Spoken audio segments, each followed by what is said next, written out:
આ વર્ષે ફેબ્રુઆરી મહિનાની શરૂઆતથી જ ગરમીનું પ્રમાણ વધ્યું છે। ફેબ્રુઆરીની શરૂઆતથી જ જાણે ગુજરાતમાંથી શિયાળાએ એકાએક વિદાય લીધી હોય તેવા વાતાવરણનો અનુભવ થઈ રહ્યો છે।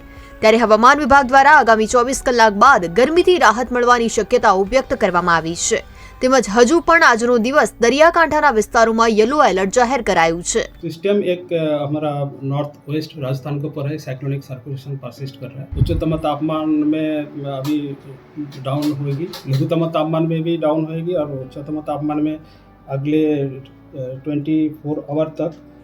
ગુજરાતમાં છેલ્લા એક સપ્તાહથી કાળઝાળ ગરમીનો અનુભવ થઈ રહ્યો છે। ત્યારે રાજસ્થાનમાં સર્જાયેલા સાયક્લોનિક સર્ક્યુલેશનને કારણે તાપમાનમાં 2 થી 3 ડિગ્રી સેલ્સિયસનો ઘટાડો થશે। ગત રોજના 5 શહેરોમાં મહત્તમ તાપમાન 38 ડિગ્રી સેલ્સિયસથી વધુ નોંધાયું હતું, જેમાં સૌથી વધુ મહત્તમ તાપમાન રાજકોટમાં 38.7 ડિગ્રી સેલ્સિયસ નોંધાયું હતું।